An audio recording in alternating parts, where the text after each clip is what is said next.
The doorbell rang at precisely 7:43 p.m. on a Tuesday. I remember the time because I just finished grading a stack of sophomore literature essays, red pen still in hand. The kind of evening that felt routine, dull, dependable. Exactly how I liked it. Monica, my wife, was in the kitchen, chopping vegetables like the knife owed her money. We'd been married 20 years. You don't survive that long without developing rhythms, habits, rituals, silences so comfortable they feel like furniture. That night, those silences would start crumbling.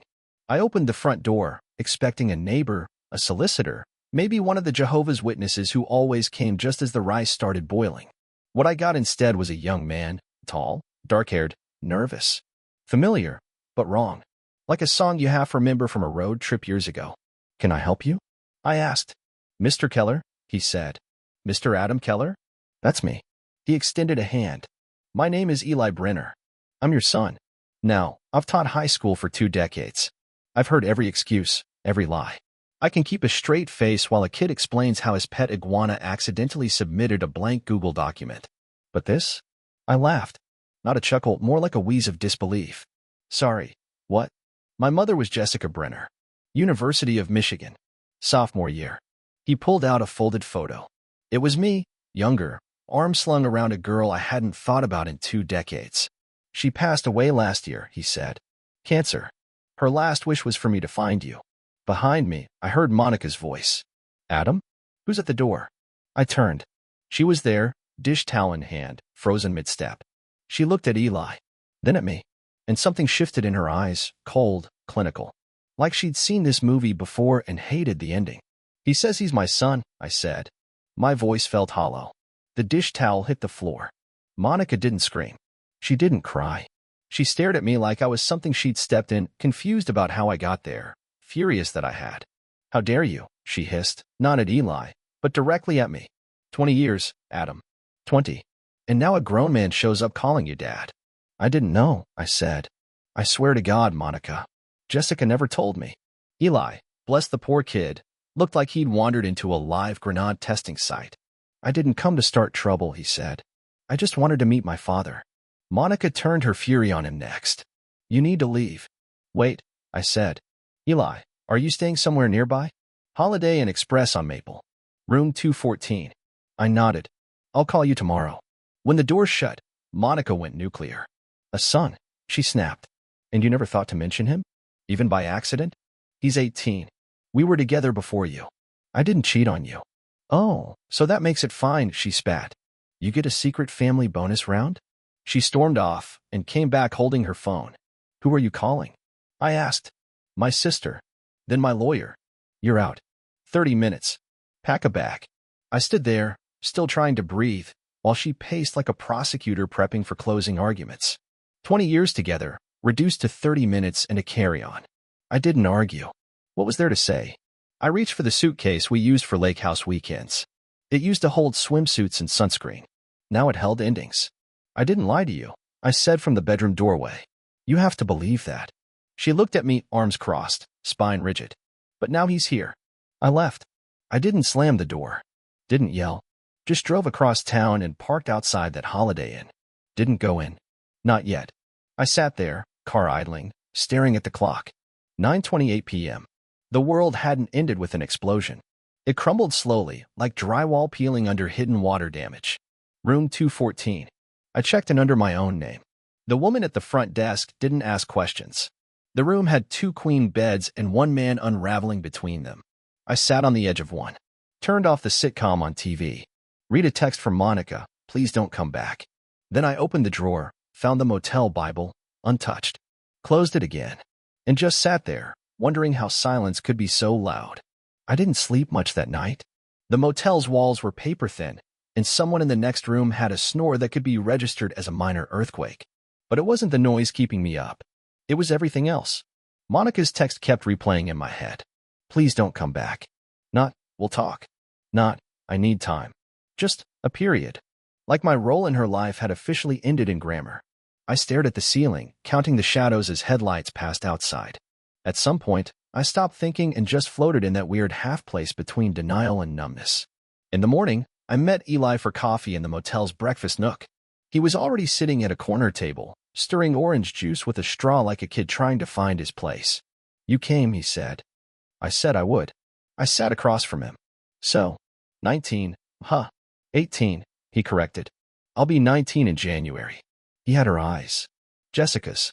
That sharp hazel that made everything seem more honest than it had any right to be. And now I saw bits of myself, too, in the way he drummed his fingers, the crooked smile when he wasn't sure if a joke landed. I've got questions, I said. Lots. But first, I'm sorry about your mom. He nodded. Thanks. It's been a weird year. I bet. We talked for an hour. He told me about growing up in Ann Arbor, how Jessica worked 2 jobs to keep up with rent and violin lessons. He played, apparently. Still did. Music scholarships. He was smart, sharp, resilient, and painfully polite for a kid who just blew up my life. I couldn't blame him. He wasn't the wrecking ball. He was the truth. And the truth has a way of leveling foundations no matter how solid they seemed. After we parted, I drove aimlessly for an hour before pulling into a park and just sitting. I watched kids climb jungle gyms and parents sip coffee from paper cups, all blissfully unaware of how easily it all cracks. Around noon, Monica sent another message. You can pick up your things between 3 and 4. I won't be home. Please don't make this harder. So that's what it was. We weren't pausing. We were over. I went. I picked up my things. Half my shirts were gone. A couple of my books. My shaving kit. She'd kept the TV. Fair trade, I guess. The only thing that hurt more than what was missing was what she hadn't touched. A photo of us at Niagara Falls, framed, still standing on the hallway table like it meant nothing. I took it. Out of spite or sentiment, I'm not sure. Back at the motel, I put the frame on the nightstand and stared at it until my eyes went numb. Then I finally let myself cry. Not loud. Not dramatic. Just enough to realize I hadn't cried in 20 years. I stayed another 3 nights at the Holiday Inn Express. Not out of comfort. Not out of hope. Just because I didn't know where else to go. Daytime was fine.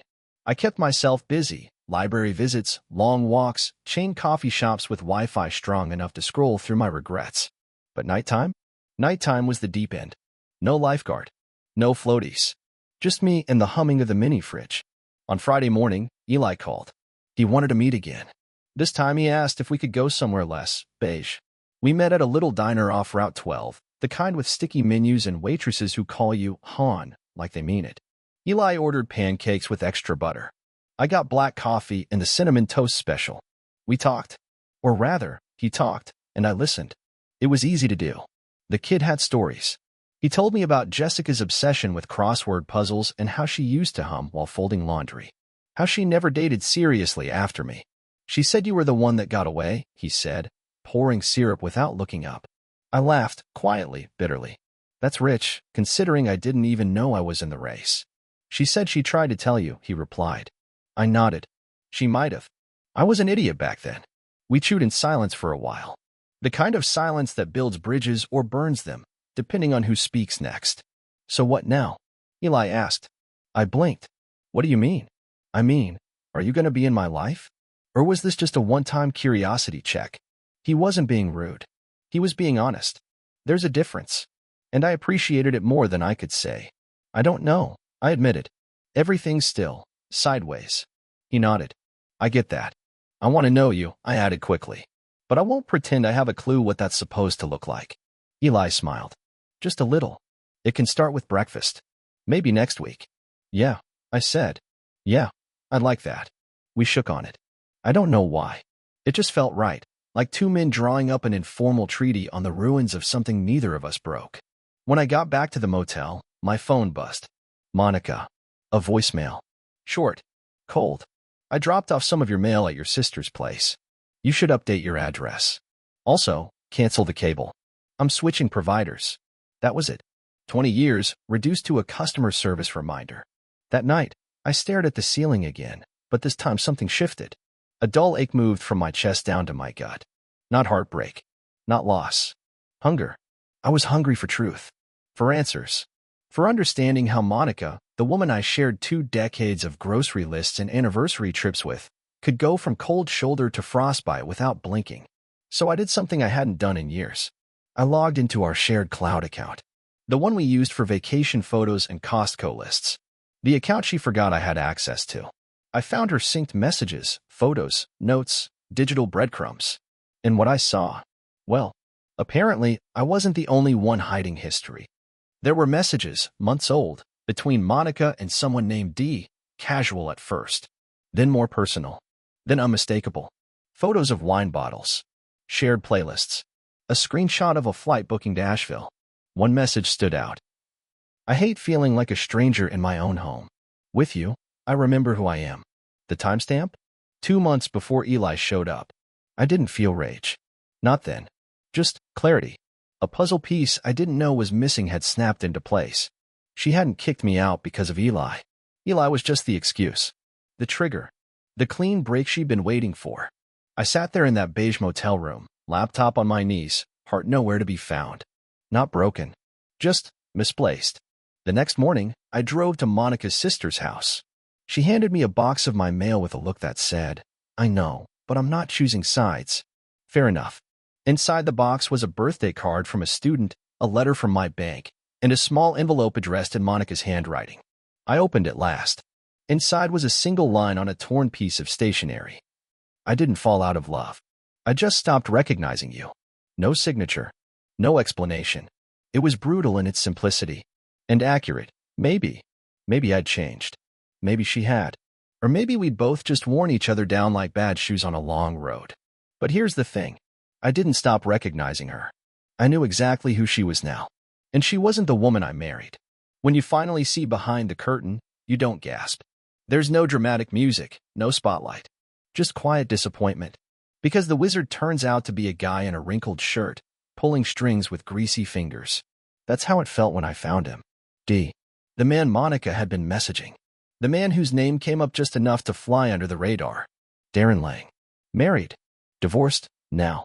Worked in her office's marketing department. I remembered shaking his hand once at a holiday party. Firm grip. Overly white teeth. Harmless. That's how Monica had described him back then. Oh, Darren? He's harmless. The same way you'd describe a wolf in a tie. It started with a Google search. Then a LinkedIn scroll. Then a coffee shop sit-down with a former coworker of Monica's who owed me a favor from years back. You're not the first, she said, as darting around like the conversation might summon demons. She flirted with him for months. Everyone noticed. She'd deny it, of course. But we all saw it. That little laugh, the hair flips, the way she wore red lipstick only on Fridays. Fridays. He worked in office Fridays. Of course he did. I didn't ask for more. I didn't need play-by-play footage of my marriage unraveling in a break room over reheated lasagna. I had the headline. And the damage. Back at the motel, I sat down and made 2 lists. List A. Reasons I should confront Monica. I deserve answers. She thinks she's still holding the moral high ground. Closure. List B. Reasons I shouldn't. She doesn't care. She'll lie. Closure is a myth sold by therapists and screenwriters. List B1. So I didn't call her. I didn't yell. I didn't send the emails I drafted and deleted 3 times. I just sat there, stared at the wall, and made a plan. Not for revenge. Not yet. But for resurrection. The next morning, I checked out of the motel. I moved in with my friend Marcus, divorced, 2 cats, and a fridge full of frozen burritos. He didn't ask questions. Just handed me a spare key and said, stay as long as you need. The man keeps things simple. That's why I trust him. Over the next week, I got my affairs in order. Changed passwords. Redirected mail. Pulled my name off the joint accounts. Not out of spite. Out of strategy. Monica had already moved on. She just hadn't made it official yet. Eli called on Thursday. Asked if I wanted to come to his violin recital. You play? I asked. Yeah. Not, like, prodigy level. But I'm decent. It's mostly for a class credit. Where? Community college campus. Building 3. Room 204. Friday night. I showed up 5 minutes early. Wore a blazer. Sat in the back. He walked onto the stage, bowed slightly, and played something slow, haunting. Every note felt like a confession he wasn't sure how to say out loud. The room was quiet. No coughing. No phones. Just music and memory. When he finished, I clapped. Not just because he was good, but because, for the first time in a long while, I felt proud of something. Afterward, we got burgers. I paid. He offered. I waved him off. You've got enough on your plate, I said. He smiled. Thanks for coming. It meant a lot. Don't mention it. We ate mostly in silence. Comfortable, not strained. Then he said something I didn't expect. My mom had a hard time trusting people, he said. Especially after you. I raised an eyebrow. She dated someone after me? One guy. When I was 7. Didn't last. What happened? She kept comparing him to someone he'd never met. I blinked. Me. He nodded. That's strange. Yeah, Eli said, picking at his fries. But she never said a bad word about you. Just said you were the one who got away. The one who didn't know. That sat in my chest for a while like a heavy book you don't know where to shelve. She kept your picture, he added. It was taped to the inside of her closet door. Which one? The one with you in a baseball cap and her wearing that green dress. She said it was the happiest day of her life. I didn't say anything. Just swallowed hard and nodded. Funny how you can be someone's biggest regret and still never know you mattered. When I got back to Marcus's place, I found a box waiting on the coffee table. No note. No return address. Inside was my wedding ring. And a single photo of Monica and Darren, on a boat, wind in their hair, arms around each other. Someone had scrawled, "Best weekend ever," in red ink across the bottom. It wasn't Monica's handwriting. So now her new man was sending me souvenirs. Game on. There's a difference between rage and resolve. Rage is hot. Fast. It burns everything in its path, including the one holding the torch. Resolve? It's cold. Controlled. Like ice forming in the veins of a man who's already walked through fire. That was me now. The picture Monica's new boyfriend sent me, him grinning, her pressed against him like they hadn't just detonated 2 decades of my life, was still sitting on the kitchen table at Marcus's place. I didn't tear it up. Didn't burn it. I left it right there, face up, a reminder. Marcus walked in while I was staring at it. He picked it up, turned it over, and let out a low whistle. You want me to bury this guy in a field somewhere? He asked casually, like he was offering to grab milk. I smiled. Tempting. You're taking this well. No, I said. I'm just not taking it loudly. I spent that week doing what Monica probably assumed I couldn't. Planning. And I don't mean sitting in the dark with sad music and a whiskey glass. I mean real planning. Tactical. Precise. The kind of thinking that says, if you're going to be the villain in someone else's story, you might as well write the ending yourself. Step 1. The finances. Monica and I had joint accounts, past tense. I'd already rerouted my direct deposit and removed access to my personal savings. But what she didn't know, what she never cared to understand, was that I was the one who handled the back end of everything. Taxes, investments, insurance, the mortgage. When she said, I don't do numbers, I'd taken that as a compliment. Now I saw it as a weapon. I logged into our financial portfolio, still shared, though not for long. I printed out every transfer she'd made in the last 6 months. Every dollar that had gone missing under vague categories like consulting or marketing assistance. Guess who D was getting paid through? Yep, the guy came with invoices. I made copies of everything and handed them to a friend of mine who worked at a small but very motivated legal firm. He read through the documents with the kind of smile that only comes from sensing blood in the water. You thinking divorce or demolition? He asked. Whichever makes more noise. He laughed. I'll prep both options. Step 2. Public perception. I didn't have to post anything. I didn't need a Facebook war or a pity campaign on Instagram. All I had to do was go to the right dinner. See, we had mutual friends. The wine night crowd. The trivia double daters. Monica had curated those people like houseplants, low maintenance and great for aesthetics. I showed up at Jenna and Keith's housewarming with a bottle of red and a calm smile. I didn't bring up Monica. I didn't even mention her name. But I made sure to speak with everyone. How's everything going? They asked. Oh, you know, I said with a shrug. We're just transitioning. She's with someone new. Darren. You probably know him. Expressions varied. Some shocked. Some knowing. One guy coughed into his drink and muttered, wow, she moved fast. I wasn't looking for sympathy. I was planting seeds. Monica had built a narrative around me being the passive husband, the background character in her life. I was changing that quietly, sentence by sentence. When I left the party, Jenna hugged me a little too tightly and whispered, you didn't deserve any of this. I didn't correct her. Not that night. Step 3. The will. It sounds dramatic, I know. But when your life gets hit by an emotional freight train, you start taking stock of what you leave behind. I had no intention of dying anytime soon, but legacy matters. Especially when people assume they're part of yours. I met with my lawyer and rewrote everything. My assets, my pension, My accounts, Eli was now the beneficiary, not Monica. She'd forfeited that role when she decided honesty was optional and cruelty was recreational. The best part? I didn't tell her. I didn't have to. Because the final step was letting the silence work. See, Monica thrived on control. She liked being the one who decided when a conversation started, what got discussed, how it ended. But silence? Silence was an open loop. It left her guessing, and every guess chipped away at her certainty. 3 days after the picture, she texted me. Monica, can we talk? I waited 2 hours. Me, what about? Monica, I think we both said things we didn't mean. I'd like to have a real conversation. Face to face. Me, I didn't say anything. Monica, please. Me, Sunday, noon. The park bench by Old Maple. You know the one. She agreed. I didn't go. Instead, I sent a delivery to her house. It arrived at 12:03 p.m., a plain envelope. Inside it 2 things, a copy of the photo Darren sent me, and a small handwritten note. It read, "You made your choices. Now I'm making mine. Enjoy your weekend." I didn't hear from her again for 5 days. No calls. No texts. Just digital silence. Exactly the kind that echoes. Monday, I got a text from Darren's company's HR department, anonymous tip about possible misuse of company funds and marketing. Funny how the world tilts when you know which domino to tip. I didn't do it personally. I sent the evidence, those invoices, deposits, timing from a burner email. HR called Darren in for an audit meeting.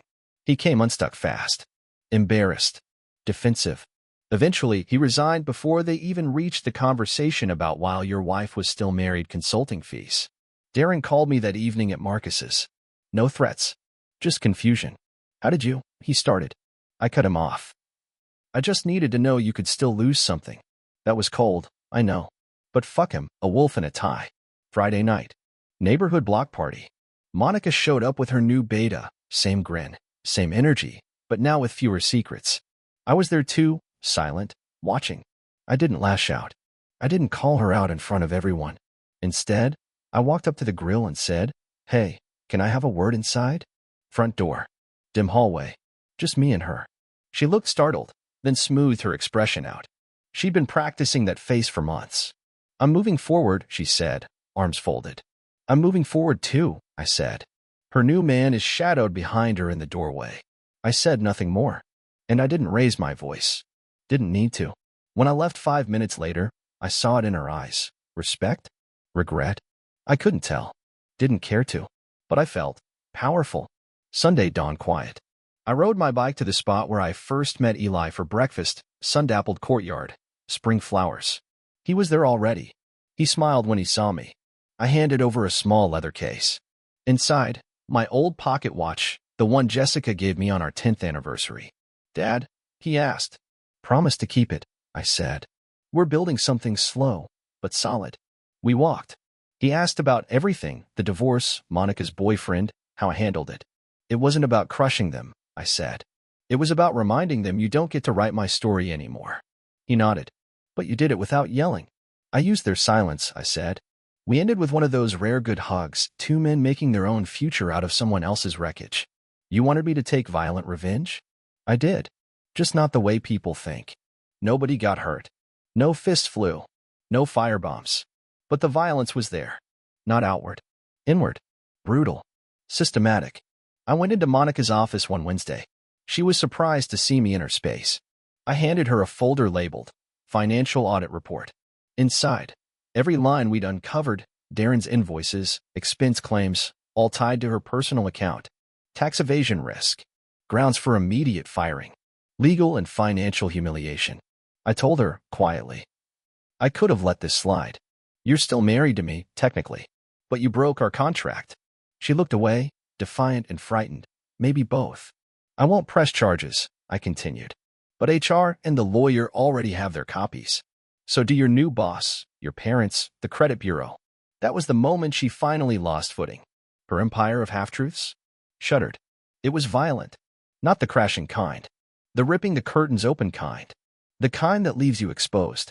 I left her office. Walked out the elevators. No one stopped me. No one applauded. Because the best revenge? It doesn't need an audience. It just happens. And then it's done.